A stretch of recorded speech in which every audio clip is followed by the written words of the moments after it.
Hey guys, welcome back to our channel, The Real Adventure and Vlogs. So today we are going to make Dot Mandala on MDF board. So आज हम Dot Mandala बना रहे हैं MDF board पे with the multiple colors, acrylic colors हम यूज़ करेंगे आज और different dot pens यूज़ करेंगे. And दो डिज़ाइन हम ऑलरेडी बना चुके हैं, इनकी आपको वीडियो हमारे चैनल पे मिल जाएगी. बाकी ये जो हम थर्ड डिज़ाइन बना रहे हैं इसको हम सेम वही डॉट मंडाला से डॉट पेन से बनाएंगे. और क्या कहते हैं, ये जो तीनों है फिर इनका हम साथ में मिला के इनका वॉल हैंगिंग ही बनाएंगे.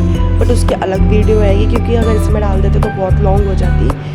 सो enjoy this tutorial and don't forget to like, share and subscribe to our channel, The Real Adventure and Vlogs. Keep watching.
Here we reach for the final look guys. आप देख सकते हो ये कितना प्रिटी लग रहा है, ब्लैक बेस पे कलर्स और ज़्यादा एनहांस होके आ रहा है। और बस इसमें सिर्फ डॉट्स का कमाल है, डॉट्स की शेप अमाउंट पे ही ये ड्राइंग डिपेंड करती है।